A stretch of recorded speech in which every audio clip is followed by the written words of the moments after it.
Hi, this is Soumya Parma. This is the demo for SE456 Milestone 1. First, I'm going to start the game to show the game.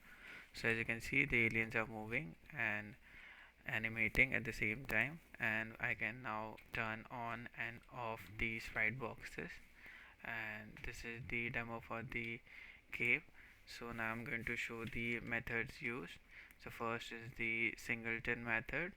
Okay, so let me open the sprite box manager diagram. So as you can see, this is the sprite box manager diagram. It is derived from man based diagram. Now I'm going to open the sprite box manager. As you can see, we have I have the private the constructor, so they can't create on their own. So there is only one instance of a sprite box manager. Here it is used. Is instance is created using a create function. So as you can see, this is the singleton instance which is used everywhere, and these functions are all static functions which are used using this instance. Okay, next I'm going to show the factory method for creating aliens. So as you can see, this is the alien factory, which is when we pass a game object name and with x and y values, so it will create an game object for us. Let's say we want a squid object, octopus object, or crab, or even a grid or column. These are all objects derived from game object class. So it will create a game object and store it here. So this is the alien factory class. So next I'm going to show the object pools, which is active and reserve. So it is in the image manager class. So as you can see, this is the image manager class, and this is the diagram for image manager, which is derived from man base class. So as you can see, so when we are uh, adding an image, so it will go first to the base add, and as you can see, there are reserve first, there are reserve pool, then there active pool. So uh, we are go if the reserve pool is empty, we will refill it from the amount of delta grow passed, and then we will remove it from the reserve and add it to the active list. So as you can see, this is the code for that. So this is object pooling then in image manager. So next is priority queue, which is I have implemented in time event manager. So as you can see, there are timer events. So timer event manager manages that.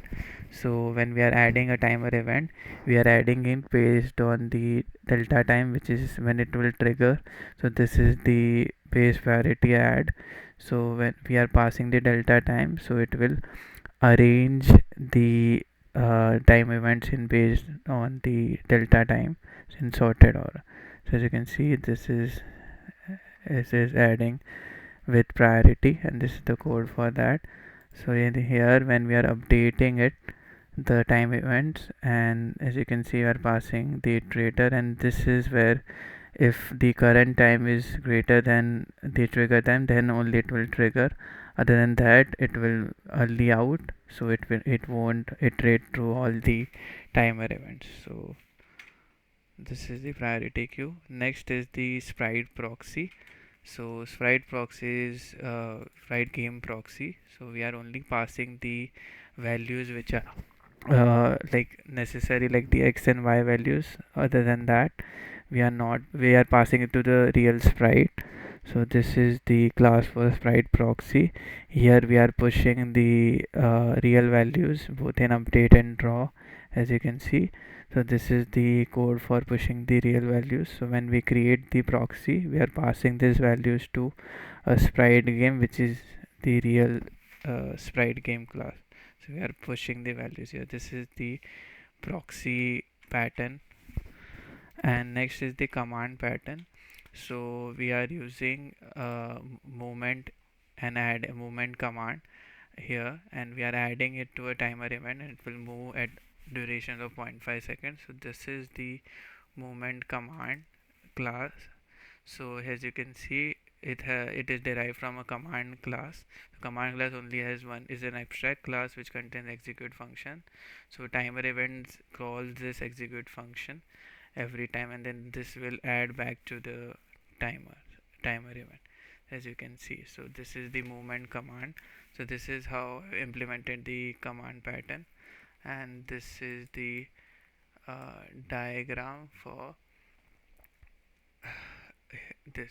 So timer event. So as you can see, this is the diagram for that command, and like that. Okay, next is the iterator pattern.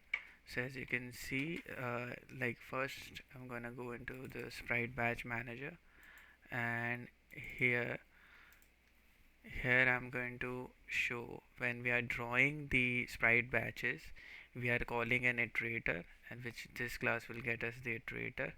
So now we are iterating to every sprite batch, and we are calling the draw function. So this is the iterator, and I will show the diagram for batch manager. So as you can see, this is diagram for sprite batch manager. So yeah, okay, so we are adding this using iterator here, which will iterate through every sprite batch and draw it. So next is the template pattern. So in this, let first I'm going to open the sprite game manager class diagram. So as you can see, this is the sprite game manager diagram. So this class sprite game manager is derived from man base class. So when we are adding a sprite game using this function, we are first calling here the base add function. So this will go to the man base function and call this, and this will go like add to the reserve pool and remove from reserve to active, and here it is. So when we are calling filling the reserve pool, so this will go to here, and it will fill the reserve pool which from sprite game. So this will again go to derived node, which is in the derived class. So as you can see from the diagram, this is the that code. So this is the template pattern. This will go add, when you call add, it will go here, and then it will go here. This is the template pattern. uh, then so next is the composite pattern, which is used for grids and columns. So first I'm going to show the composite diagram. As you can see, this is the composite pattern diagram. So it contains component and leaf and composite. So component, there is the head class, and leaf, and there are composites. So composite contains columns and grids, and that they cause they have children which are all this game objects.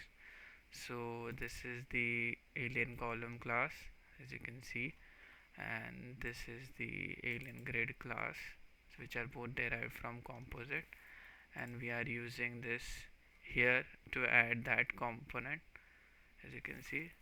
And this is the composite class. So when we are adding the component, it will add those to the list. So this is the composite pattern done. So next is the null object pattern. So as you can see, null object is basically a null object we add to the like any managers, or just as a placeholder. So this is, let's say this is a game object, null object. So it has function move and update which are required for from for it, which are overridden from component. So this will run, but it will do nothing. So this is the game object null. And next is the adapter pattern. So adapter pattern is, we are using that in texture is as you can see, this is the texture class. So we are passing these values to the Azul class of the Azul. So it doesn't accept, we are converting that values and passing it to Azul. So this is the adapter pattern. So as you can see, this is the diagram. So it is passing here, as you can see. So this is the adapter pattern done. And for the output, As you can see, these are all the reserve and show number of reserve and active at the time when the game was playing. So these are the number of game object nodes which are in the game object nodes. The number of game objects, as you can see, like 67, 66 number of game objects. Okay, so this is the demo for SE456 milestone 1. Thank you.